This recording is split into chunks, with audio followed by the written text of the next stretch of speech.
لما يكون عندك أكل في الفريزر بيسهل عليك الطبخ بتاعك.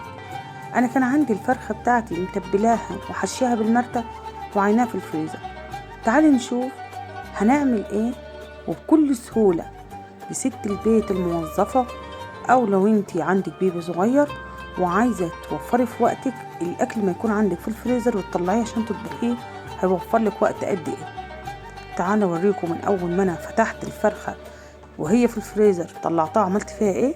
دي زي ما انتم شايفين كده محشيه مرتة. تعالوا نشوف بقى عملتها ازاي. انا كنت مفرزه الفرخه بتاعتي وحشياها بالمرتة.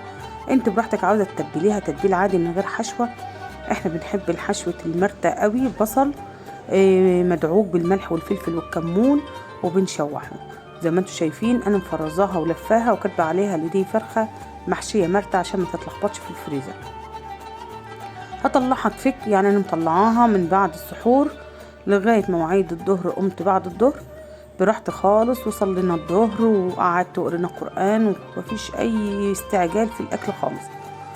وحطيت ميه بقى بتغلي قرب العصر، حطيت ميه تغلي على النار وحطيت فيها جزر وبصل ورق لورا وحبهان ومستكه وطماطميه صغيره. واول ما الميه تغلي هنزل بالفرخه بتاعتي المحشيه. لو انت حتى الفرخه مش محشيه هتحطيها من بدلك انت متبلاها ومنضفاها زي الفل، هتحطيها بقى من غير غسيل تاني ولا حاجه. يلا نعمل بقى طبق لوبيا حلو كده للاكل. سلقت اللوبيا. انا ما بجيب اللوبيا بتاعتي بسلقها مره واحده وعينها في الفريزر. انا عشان في عندي ما بيحبش اللوبيا وفي بيحبها لازم اعمل نوعين خضار. عملت جنبها عقبال ما الفرخه بتستوي. سلقت اللوبيا خلاص، عقبال ما اللوبيا بتتسلق بعمل بطاطسيتين على السريع كده في صينيه. قطعت البصل حلقات صغيره والبطاطس حلقات والفلفل اخضر وفص ثوم مفروم، ونحط شويه زيت وملح وفلفل ورشه كمون وبهارات خفيفه جدا، بهارات لحمه، ونقلب كل المكونات دي مع بعض. صينيه البطاطس تاكليها بمزاج. خلاص كده، خلاص تبلت البطاطس بتاعتي بحاجتي كلها اللي انا قلت لكم عليها. نحط بقى عصير الطماطم المتصفي. اللي عايزه تقطعي طماطمايه مكعبات صغيره قطعيها كمان، هتدي لون حلو قوي وطعم احلى. احط صينيه البطاطس بقى على النار وتعالوا نشوف اللوبيا بتاعتي بعد ما اتسلقت. انا هسلق اللوبيا 3/4 سوا، مش سوا كامل، عشان تكمل السوا بتاعتها في الطماطم المتسبكه. عينت بقيت كميه اللوبيا في الفريزر ولما عاوزها هاخدها اطمن على الفرخه بتاعتي دخلت خلاص في السوا. بشوف الشوربه بتاعتها ما شاء الله جميله اهي، وخلاص مش شايله وقت خالص مسؤوليه حاجه.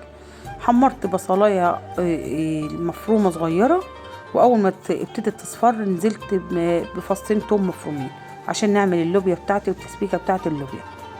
فص التوم مع البصله بيديها طعم جميل جدا. لغايه ما هيدينا اللون الذهبي الحلو كده ننزل بعصير الطماطم ونسيبها بقى تتسبك حلو. ونحط بقى حته فلفل اخضر. انا بحب الفلفل الاخضر في الاكل قوي قوي قوي. اي اكل حطي معاه شويه فلفل اخضر كده او قطع لو ما بتحبوهوش. انا حطيت قطعه الفلفل الاخضر ومجرد ما هتغلى ابقى اشيلها اللي ما بحبهوش، بس بتدي نكهه وطعم جميل جدا في الاكل.